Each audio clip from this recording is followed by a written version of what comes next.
Hey, what's going on? This is the Convo for Oak Ridge Ford in London, Ontario, oakridgeford.com. Norm along with Mike. It is Sunday, October 24th, 2021. We're coming off back-to-back losses, courtesy of the Maple Brothers. 5-3 to the Sharks in Toronto on Friday, and then they were absolutely destroyed by the Wilkes-Barre, whatever you call them, in Pittsburgh, 7-1. Mike, Leafs Nation isn't burning right now, but it is simmering, and it's getting hotter by the day as this team continues to struggle out of the gate. Do you remember the last time the Leafs were beaten like this? I don't remember that I don't recall that they lost this badly last year. Ironically, they lost really badly to Pittsburgh in Pittsburgh right before Babcock was fired.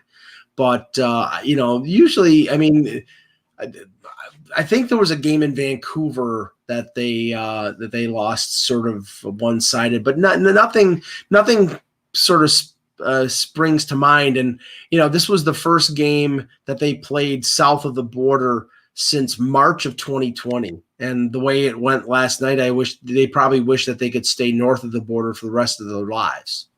Mm-hmm. I was going to reference Twitter, but I see an arrest Fauci hashtag right now, so I may as well just shut that social media down. It's nuts.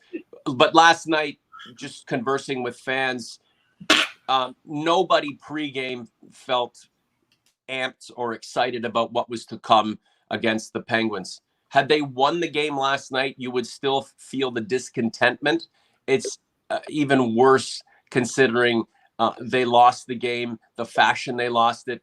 Dropping a contest to San Jose the night before, a team we all thought was going to be garbage this season, but has come out flying and have, made the Leafs, part of their early start, kind of kicking them to the side.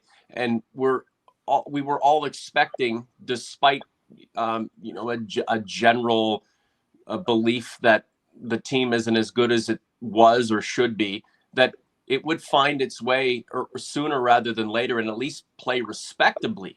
But we haven't seen any of that, Mike. And it's just more fuel to the fire that is, like I said, simmering, and it's about to boil over. And all we really can do is take it day by day, game by game. And where we are right now is not a good place. Well, I mean, consider this. Last Monday when they lost to the Rangers in overtime, Igor Shesterkin played a phenomenal game, and Jack Campbell played very good as well, and they lose in overtime on a Panarin goal. On Friday, you're right. The expectation was San Jose is a paper tiger. This is not the team. Everybody thought this was going to be one of the worst teams in the Western Conference. But they were 3-0 coming into the game, and you could use the excuse, or at least in the minds of Leaf fans, they could say, okay, that loss was on Michael Hutchinson. Michael Hutchinson played terribly. The Leafs got 3 goals. They were constantly chasing the game, but okay, it was on Hutchinson. There was no getting away from who this was on in Pittsburgh. Not only did your checking line, your vaunted checking line with Andre Kasha and David Kampf and now Alex Kerfoot, were they a combined minus 12. Mm-hmm. And your shutdown defensive pairing of Muzzin and Justin Hall, I think they've allowed 13 goals all year, and that pairing has been on the ice for 9 of the 13 goals. But once again, the core group minus Nylander didn't show up. And when you have a combined amount of 15 games, 3 for Matthews and 6 for Tavares and Marner, and they have 1 goal, that's where your problem is. The problem is that core group is tasked with covering up the inadequacies of this team. And right now, they're not doing it. And, I know that fans out there, Zach Hyman and Freddie Anderson and this and that. No, I get that. But the problem is right now is that their core group is not producing. And when they don't produce, you can get the greatest goaltending performance from Jack Campbell. You can get, your bottom six forwards playing great. You can get your bottom pairing. It doesn't matter if those guys don't show up. And so far through 6 games, they haven't shown up. This is the Convo for Oak Ridge Ford in London, Ontario, oakridgeford.com. Norm and Mike and you. What is making the Leafs struggles worse is that ex-Leafs, contentious ones, and cast-offs are all doing well. And I know we need to focus on what's happening here day by day, but when Connor Brown is effective and Nazem Kadri is effective, Zach Hyman's doing what he's doing in Edmonton, and he's the contentious ex-Leaf among current Leafs fans, right? Many people believe he should have been capped. Others feel like he was going to be overpaid. It doesn't matter what he does. A guy of his ilk shouldn't be paid what he was paid. So the Leafs rid themselves of him, and they are better for it. Even Freddie Anderson is 4-0. And that's all happening and elsewhere. There's nothing we can do about that. But it makes things worse here because things stink, Mike. Things stink. The Leafs just statistically, just the basic stats, getting out blocked, giving the puck away, 0 for on the power play, outshot last night. They outshot San Jose the night before, but in all of the hustle stats and all of the tough stats and all of those, those metrics that you would judge a team showing the hustle, showing the heart, it's just not there, Mike. And when your talent is lacking, you need to come to the fore with something other than talent to try to keep yourself in the game. And just nothing is happening right now. And you mentioned something about Michael Hutchinson playing poorly against San Jose. Craig Button was destroying him in the postgame. And I guess it's I guess it's warranted, but imagine a team chock full of talent like this with expectation, putting a third string goaltender in a position where he has to be the guy to win the game for you. Brutal. Right. And I respect Craig and I know Craig, but I thought he was a little over the top for the simple reason that, if it's on Michael Hutchinson to make be the difference between winning and losing, then you're going to lose because he's an average goaltender, and he's in there only because Peter Mrazek got hurt. Now, you can't help that Peter Mrazek got hurt. It was a freak thing. He's going to be out a couple weeks. But if you're depending on Michael Hutchinson to save your ass, it's not going to happen. He's an average goaltender. They're lucky they got him through waivers. And, if he had been claimed on waivers by somebody else, then Eric Shalgren would be their number 3 goaltender. And, that guy gave up 3 goals on 7 shots for the Marlies yesterday. Mm-hmm. So, I'm not ready to just destroy Michael Hutchinson. It's on the team. The team has not played consistently well. And honestly, I don't think that Sheldon Keefe was putting it on the team. He started it on Friday night. Who did he focus on after the game? He focused on Matthews and Marner. He deflected from Nick Ritchie, and everybody's pointing out that Nick Ritchie's not playing good in the top line. Well, okay, Nick Ritchie isn't supposed to carry that line. It's supposed to be Matthews and Marner. Now you can say that, well, Zach Hyman, complimented that line. Yes, but if Mitch Marner and Austin Matthews had played this badly with Zach Hyman on the wing, it wouldn't be on Zach Hyman. It would be on them. And that's the problem. Right now, it's fully on the core group not playing well. And, this could decompensate pretty quickly because they play Carolina tomorrow. And you're telling me that Freddie Anderson is going to be rubbing his hands with glee, wanting to beat his former team that decided to sign him? No, I know. Guys, we appreciate the comments in the chat. There are so many of them. Everybody's frustrated. Everybody has something to say. We will get to more of them. Mike and I are committed to an extended convo today. We'll get through some of our sponsors and just talk about this. Again, going back to the last 2 games, the Leafs completely out-hit by the competition. Am I making too much? Can this team just not play a little more physical? I know that the composition of the group and the players individually don't scream physical play, but they're just, I mean, tactically it's not working. There's no effervescence. The skill isn't taking over. I don't know, run somebody. What else are you going to do? Like they're getting out hit by San Jose, out hit by Pittsburgh. And I guess on paper, the Leafs were better than both of these teams. And at the end of the day, they lost to both of these teams. In a week's time, Mike, the Leafs may string a win or two together, and it may calm things slightly.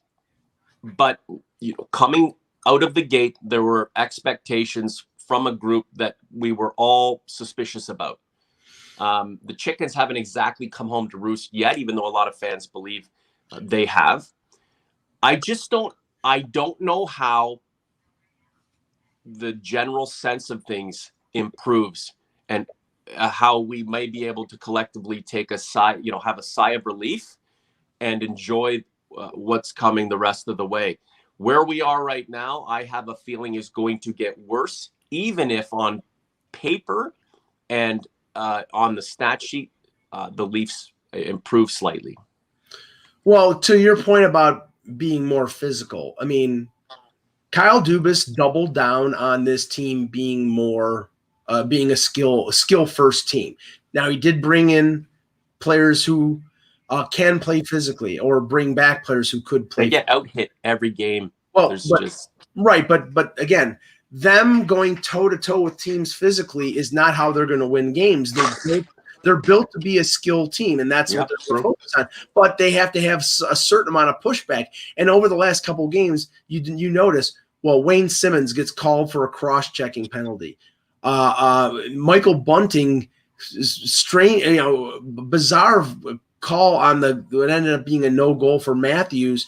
It was actually the Pittsburgh player.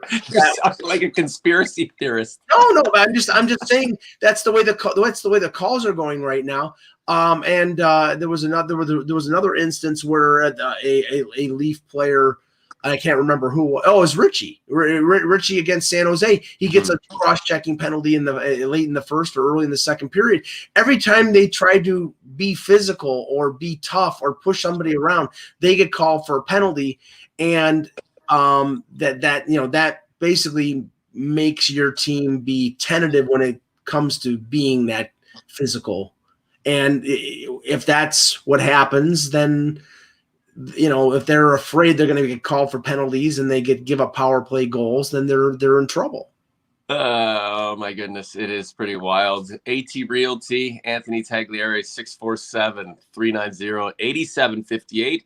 He's a sponsor of the podcast, and particularly the Ask Mike segment. We will get to that in a little bit here as the podcast progresses. Michael, it's pretty outstanding that fans have just reached a point where even the Dubasites, as they've been called, are beginning to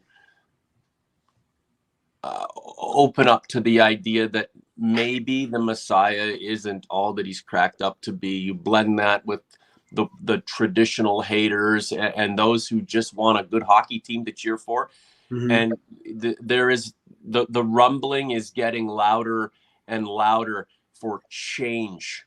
The names Marner, Keefe, and Dubas being supplanted for better or something else are the most prevalent and the most talked about, at least over the last week and a bit. We can touch on all three of them. Why do I feel like none of the three will be moved between now and the end of this season? Why do I feel that? Do I feel like the organization's beholden to these guys, and you know what, they're all going to just go down with the ship? Because they won't be, and that may piss off that may piss off Leafs Nation, but yeah, they just gave Sheldon Keefe an extension, so they're not fired. We've seen extensions given to coaches who've been axed. Yeah, right. I mean, it's only money. Randy Carlyle got extended, and then he got fired the following January. But I honestly, I don't foresee Dubas firing Keefe. What happens, what would likely happen is they both get fired at the same time. Now, the issue here is, and I had people on Twitter saying, trade Marner. Okay, good luck. Good luck. He's making $11 million. He's one of the best forwards in the league, but you're not going to get equal value for Mitch Marner if you trade him. I'm sorry. They would be hate moves, Mike. So we're angry at Dubas for giving these guys all of this money. So let's fire Dubas because we're pissed off with him. Right. And when the board is pissed off and they believe that it's time for him to go in order to either tear the thing down again or stop it in its tracks and reconfigure things, then it will be done. But fans just being pissed off is not good enough to influence the brass. I can tell you that. Well, this is the thing, and I sort of tapped into this when I did the Twitter Space Leaf Talk on Friday, and those were fun. And believe me, that I'm glad I didn't do it last night, because I'm sure I probably would have been on the air until 5 o'clock in the morning because of the vitriol. This team crossed the Rubicon when they lost to the hated Habs. That was the line of demarcation. That was the point where, okay, we're patient. We're going to go through the rebuild. In the playoffs last year, right? Yeah, we draft. We'll be patient. We'll go through the rebuild. We'll draft Matthews. We'll go through Lamoriello and Babcock. Okay, Babcock didn't work. We'll go to Sheldon Keefe. We signed Tavares. All this stuff to get to a certain point, and you're up 3-1 against the team that you hate the most, and you lose in 7 games. And at that point, I'm sure, and I know that a sizable portion of the comments that I get back from fans are like, I'm done with this team. Call me when they get to the playoffs and they win a round, and then I'll let you know. And I'm like, I get the frustration, but the problem is that general managers and coaches can't operate that way. And gone are the days that you can, like, all of a sudden, I heard somebody talking about the Doug Gilmour trade. It was Jim Ralph talking about on the postgame show yesterday, talking about the Doug Gilmour trade. You can't make the Doug Gilmour trade anymore. With the salary cap, you can't. That was a great trade. Geez, the early 90s. Please come back to us. Those were so much. They weren't fun, and then they were. It's impossible to make that deal anymore unless you're willing to, and I always use the term crap for crap. Unless you're willing to make a crap for crap deal. And, Mitch Marner is not crap, but good. You'll have to take back equal amounts of salary. And will that make you better? I don't think so. Right now, Mitch Marner is not Mitch Marner. He's playing like a ghost of the Mitch Marner that we've seen.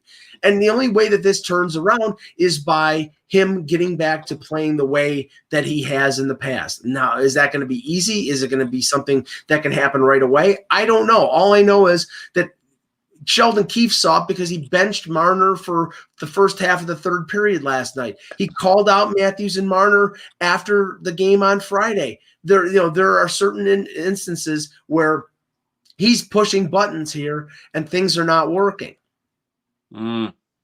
OG's Converse, amazing chat, very lively. I've had 10 emails in the last 12 hours from fans just really pissed off and wanting to have their say. And you guys can hit me up at any time. The Leafs Convo at gmail.com, at I am Norman James on Twitter. You can get at me in community. There are a multitude of ways that you can communicate with myself. And then, of course, the exalted Mike Augello is everywhere when he's not guesting on other podcasts. You can read his stuff at hockeybuzz.com. So fans want Kyle Dubas gone. Fans want Sheldon Keefe fired. They want Mitch Marner traded. If Mitch Marner's going anywhere, isn't it Kyle Dubas's job to trade him? And if Mitch Marner is going to resuscitate his season, isn't it Sheldon Keefe's job to get him going? So the three are kind of tied at the hip. Initially, however, if something were to happen, and I know a lot of fans want things to happen, it's Kyle Dubas. Well, is it Sheldon Keefe who goes or Kyle Dubas? Because I feel like if it's Kyle Dubas, it's a capitulation to the notion that it just didn't work, and then the restart will begin. I can't see someone else taking over and doing what he's to continue on the path to greatness that Kyle Dubas has got this team on. It's more Sheldon Keefe getting the axe, right? Mitch Marner, a trade for sending him out of town would just be completely complex, and I don't know who is going to want to take a guy when his value seems to be plummeting. Well, this is the funny thing I see in the chat. Rob says, bring back Mark Hunter. Well, Mark Hunter was responsible for drafting Mitch Marner, so he's not trading Mitch Marner. So, Kyle Dubas is not trading. Everybody has their hands in the success or the failure, right? There are so many people who've touched this organization in some which way, shape, or form, and these guys are supposed to be performing right now, and they are not. So what the F are we supposed to do about it? Right. I mean, 6 games, Mitch Marner has 1 assist. Weird. 1 assist. So, okay, I'm sorry. There, that plus Matthews being injured and coming back and being sort of out of sync, even though he had a really great first game. Tavares not really producing until he scored the goal on Friday. These are all the reasons. Mm-hmm. I said, Muzzin and Hall not playing well. Sheldon Keefe made, and I think there were valid excuses for Jack Campbell last night. That was the weirdest game where, every goal, like the Drew O'Connor goal goes off of his shoulder or his hip, deflections off of skates, when you're playing bad and things like that happen, and when you're playing well, things like it going off of your ass or off of your skate happen. That's the way it works. Yeah. Now, they have to turn it around. They can't dig themselves too big of a hole in a division where Boston is playing pretty well. Florida looks like gangbusters. Tampa, we expected them, Mike, and people hate when I cut you off. I apologize, but it's a give and take, and we're not in the same room. People expected Florida to be good, and Florida is good. So people were expecting the Leafs, at least in some way, to bounce back from the bullshit that they produced in that series against the Habs. And they have not bounced back. They've gotten worse, at least in the eyes of fans. And statistically, it's a regression. So there's that. Let's say this. We weren't saying this when they won 2 of the first 3 games against Ottawa and Montreal. But we weren't exactly happy about what we were seeing. But they won. They were happy. The Leaf fans were happy that they won. They beat Montreal. They lost a game where Anton Forsberg was where Henrik Lundqvist was masquerading as Anton Forsberg and beat the Leafs. And then they win the rematch against Ottawa. So they're 2-1. And then they lose a tough game to the Rangers. And that really, at 2-1-1, you can make excuses. The last 2 games are inexcusable. And now everybody is losing their minds. And I get it. I understand it. But the organization cannot operate in a window of, we're playing bad the last week, so let's trade somebody. I think all Kyle Dubas and Sheldon Keefe can do is just watch. Hope, out the wave. Wait, wonder, hedge their bets, keep their fingers crossed. That's what else are you going to do? Well, this is the team. There's no savior that everyone's waiting on to come in and ignite a spark and get everybody going. That's number 34. Hockey Night in Canada's cameras last night spoke volumes when I think it was after the 3rd goal. It was 2 goals in 20 some odd seconds that put them from a 1-1 tie to down 3-1. And they looked at Sheldon Keefe and, he had taken a timeout and he was, trying to motivate the guys. And then after they scored the 4th goal, he was just looking up at the scoreboard and sighing, I think, just basically expressing some frustration. And they point the camera up to the press box or wherever Dubas was sitting, and he's just shaking his head because this team is not playing the way he expected them to. And no doubt. And what this is, Norm, is this is like the New York Yankees during the summer. The ownership, the management, put it on the players. This is on the players. The players have to. Okay. They have to. And if they don't, then, in a few years, all of them won't be in Toronto. They'll be someplace else. OG's Converts, what do you think? Is this on the players? I'm seeing everyone's name in the chat. Carlton the Bear needs to go. It's tough. It's tough right now. Again, though, the Leafs beat Carolina and then they beat Chicago or whomever they're playing after that. I don't feel like the waters of discontentment are going to calm. There's fundamentally something off with this team.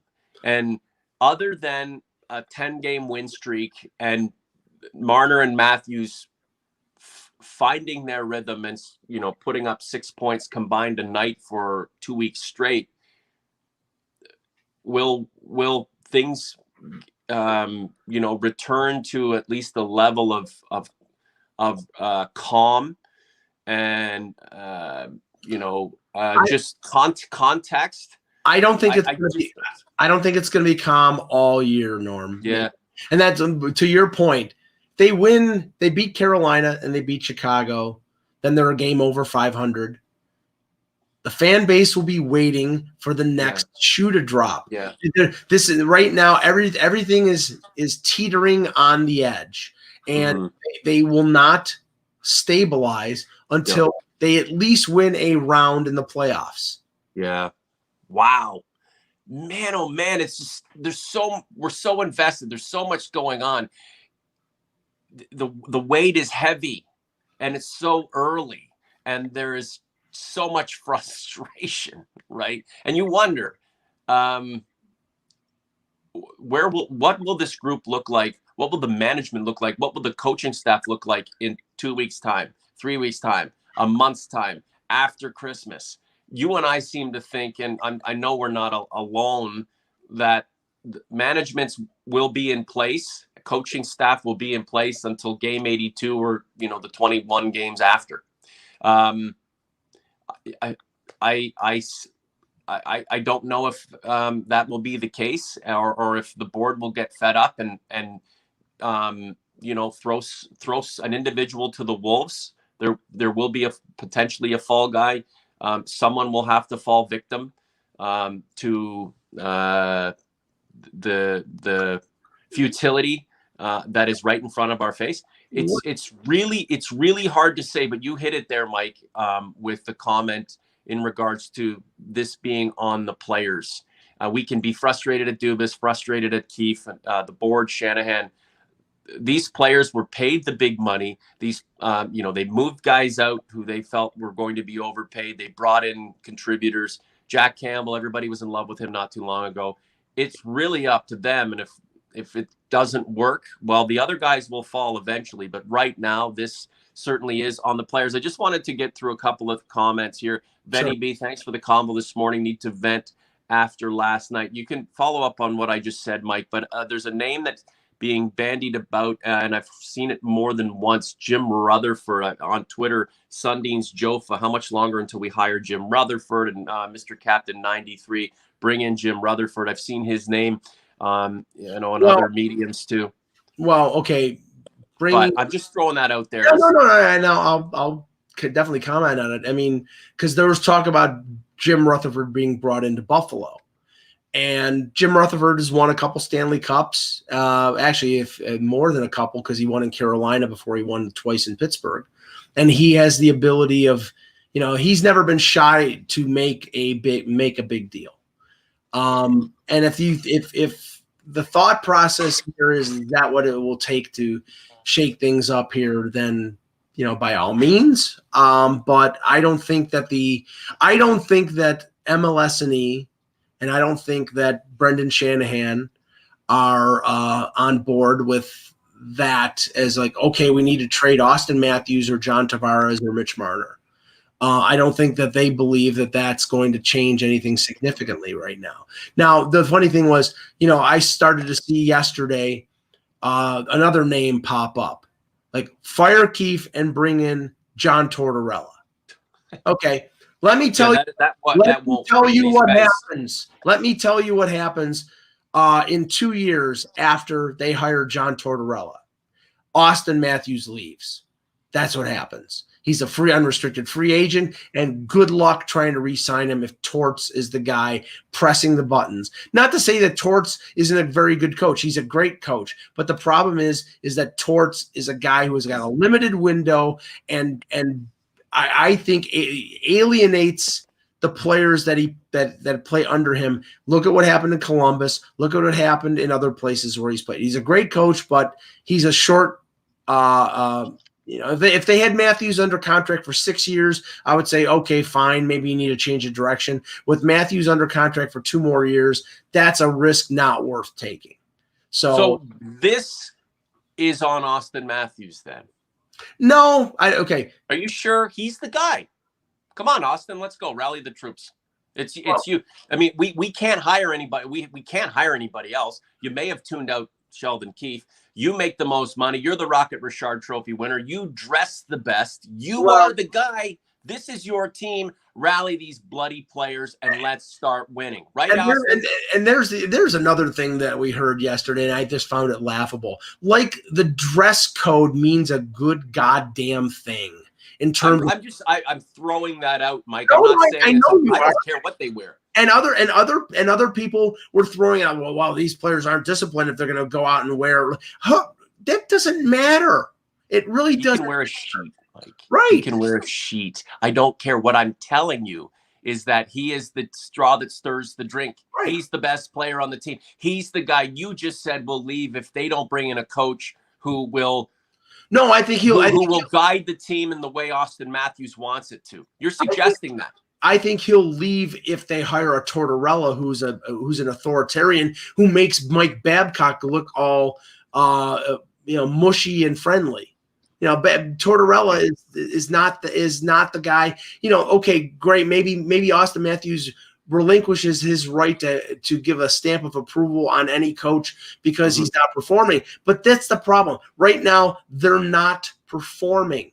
And they have to perform for this team to win. Now, I mean, you could say that Mitch Marner right now is not performing because he's all verklempt, because he's putting more pressure on himself because of what happened last year. And I think that's part of it. But honestly, he's played in Memorial Cups. He's played in Stanley Cup playoffs. He's played in hundreds of NHL games.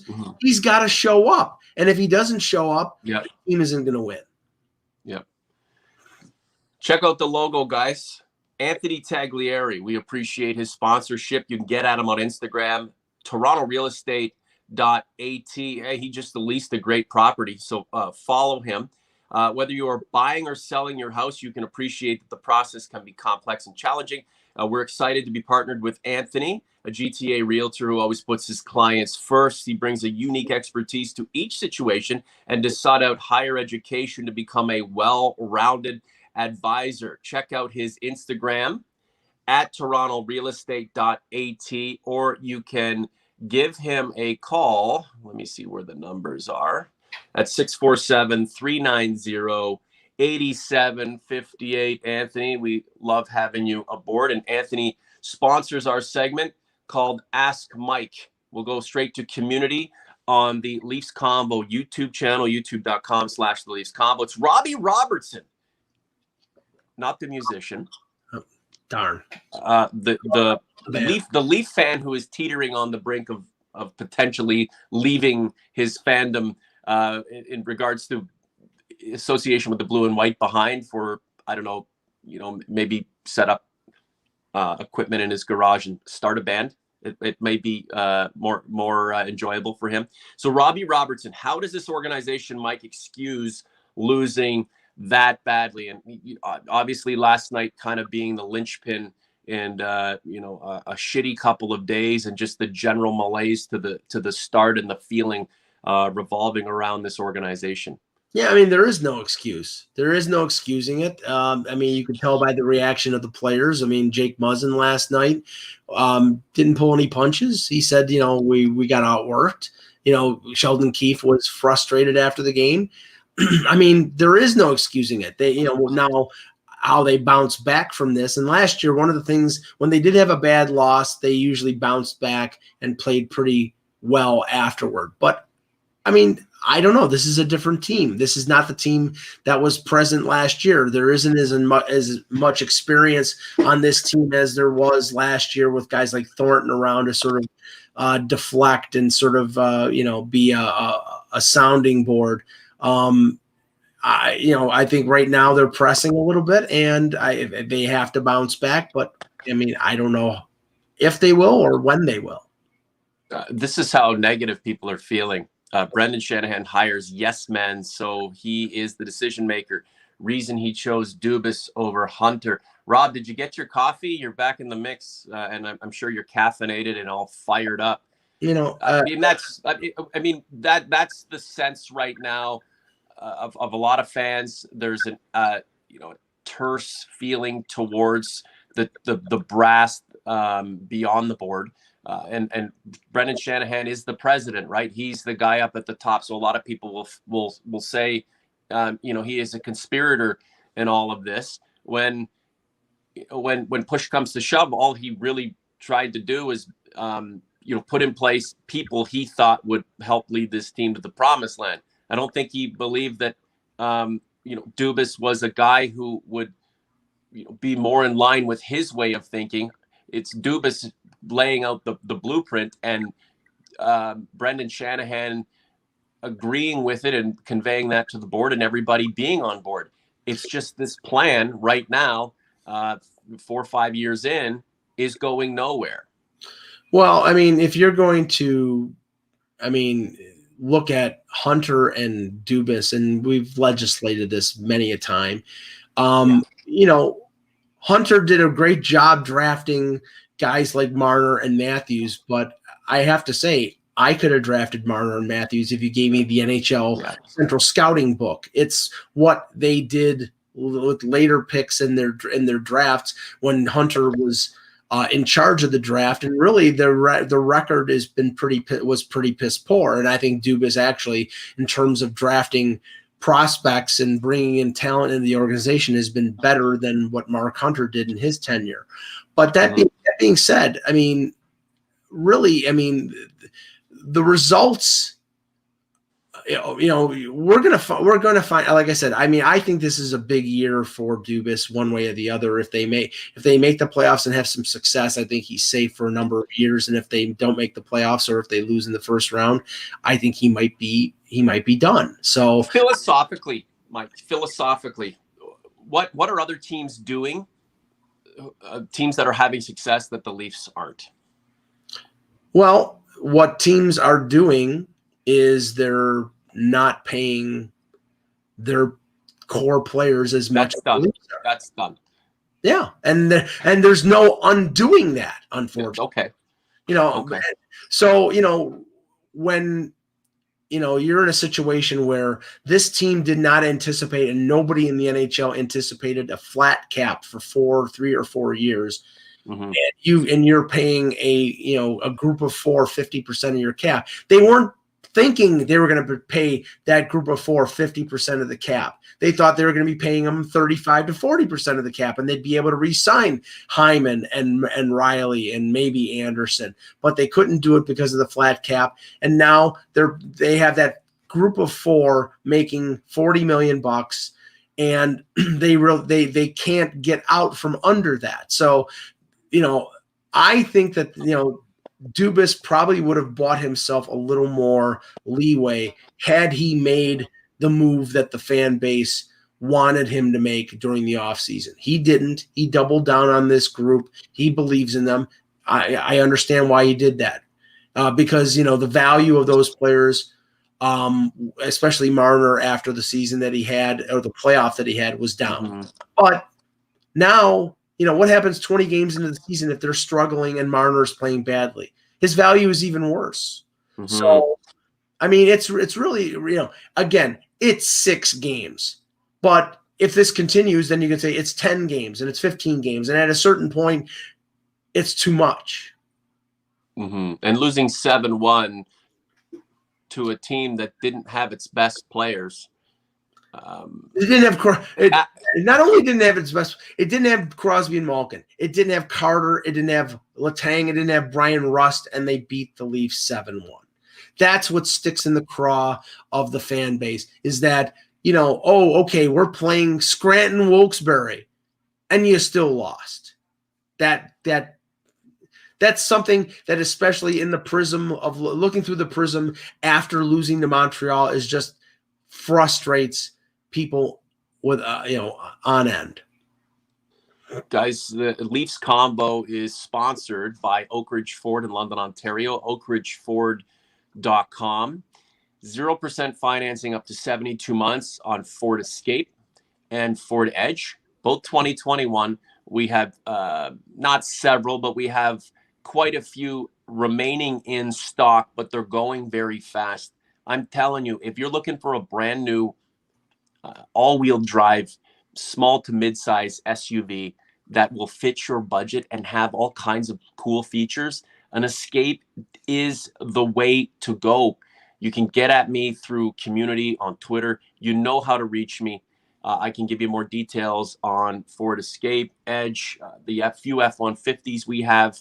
I know everybody's really excited for the electric truck, the Lightning that is on the horizon. There's so much good stuff going on at Ford, and in particular Oak Ridge Ford, because I'm there, Mike.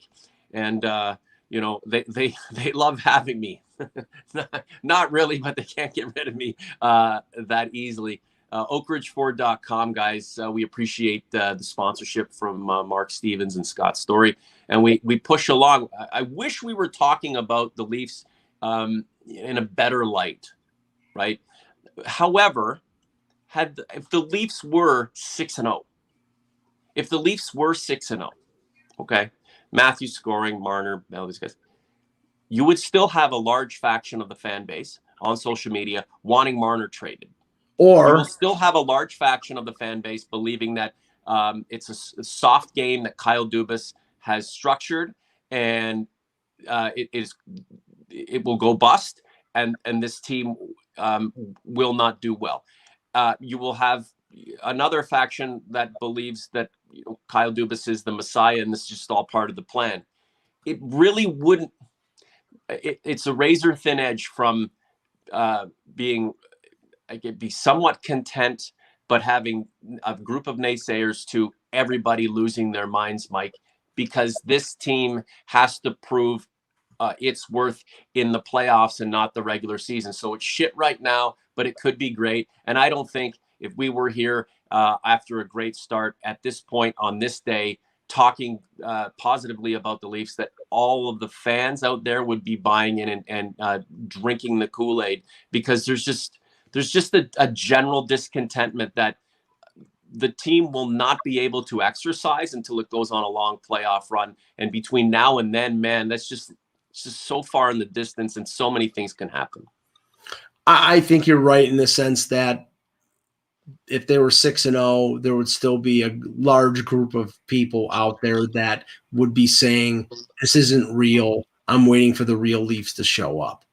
And I think that cynicism and that negativity is because of where this team has been over the last 5 years, which is not winning a round in the playoffs and not having any kind of meaningful success. The Montreal Canadiens, who, were 24th in the league, going, almost finished out of the playoffs in the expanded playoffs. They won a round, then they go to the Stanley Cup final, and the Leafs have had all this regular season success. Mm-hmm. And have not tasted any kind of success in the postseason. And the postseason is when it really matters. So I get the frustration right now. I understand it. I think it's going to continue, even if they win games. I think it's going to continue throughout the year. I think it's going to continue into the playoffs. And the only way it stops is if they win at least a round in the playoffs. Yeah, we'll wrap up here in a second. Jeremy Irons on Twitter at Akiberg for Norris. Oh, the Akiberg days. And he was number 4, right? Oh, no, he's number 8. He was number 8. He was number 8. Okay. Well, he was no Bobby Orr. He was double what Bobby Orr was. Serious question for the show. How many more of those duds, the 7-1 loss in Pittsburgh, before there are changes? I guess we've attempted to answer that with don't expect any changes anytime soon. But Mike, stranger and crazier things have happened, and maybe for the better if it does indeed happen, depending on if it's in the boardroom, behind the bench, or on the ice. I'll leave the last word to you. Speak as long as you can. I know you're losing your voice. Well, I just think that, okay, you can make a tinkering move like sending a Liljegren down to the minors and calling up somebody from the Marlies. The problem is that probably one of the first guys that would have been called up is Nick Robertson, and he's out for probably until after the new year after breaking his leg. So I don't think that tinkering with the bottom six is going to make any bit of a difference. Okay, great. You call up Kirill Simonoff from the Marlies and you put him in on the fourth line. Okay, that's going to make a lot. That's going to make a lot of difference. No, it's not. It's the top guys performing, and they have to. And if they don't, then what's happened so far in terms of them struggling offensively, in terms of the power play struggling, in terms of them not getting more than one goal out of $33 million in cap space, that's going to continue. But if they get on track, then everybody will say, oh my God, Matthews, Marner, and Tavares are so great. They are, but they're just not playing like it right now.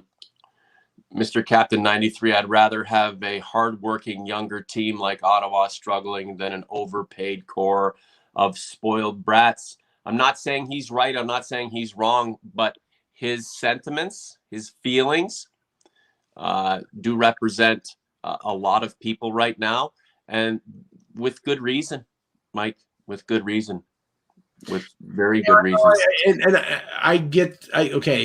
I understand the want of Leaf fans to, the thing they loved about that 93 team that we keep looking back at fondly is that they were a lunch pail team, with a great talent in Gilmore, a great talent in Clark, but, a lot of workmen like guys like, Bill Berg and Peter Zezel and Mark Osborne. And, that was a team that you could love, the team like the 2002 team with Darcy Tucker and Shane Corson. They were a workman-like team. This team, Nylander is extremely talented. Matthews and Marner are extremely talented.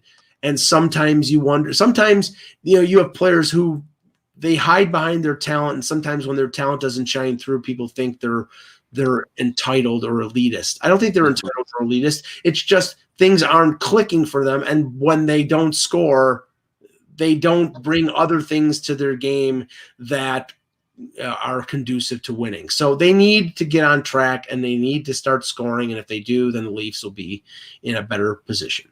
Pound for pound, how many teams have a group of four with that much talent, heralded, accomplished, with great pedigree, and with so much expectation placed on their shoulders rightfully? Not many teams. 5 or 6 teams. Yeah, but again, Marner, Matthews, Tavares, Nylander, that is an amazing core four.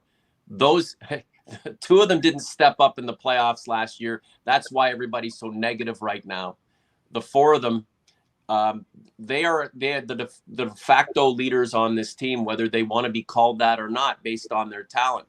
If these four can't get their shit together, then the experiment is a bust. And we can bitch about Keefe. We can bitch about Dubas. We can want Mike Babcock to come back. We can yearn for a Leafs team guided by John Tortorella. We can lament the loss of Hyman. We can reminisce about Connor Brown and Nazem Kadri and even Freddie Anderson. It boils down to what we're doing day to day with this team right now.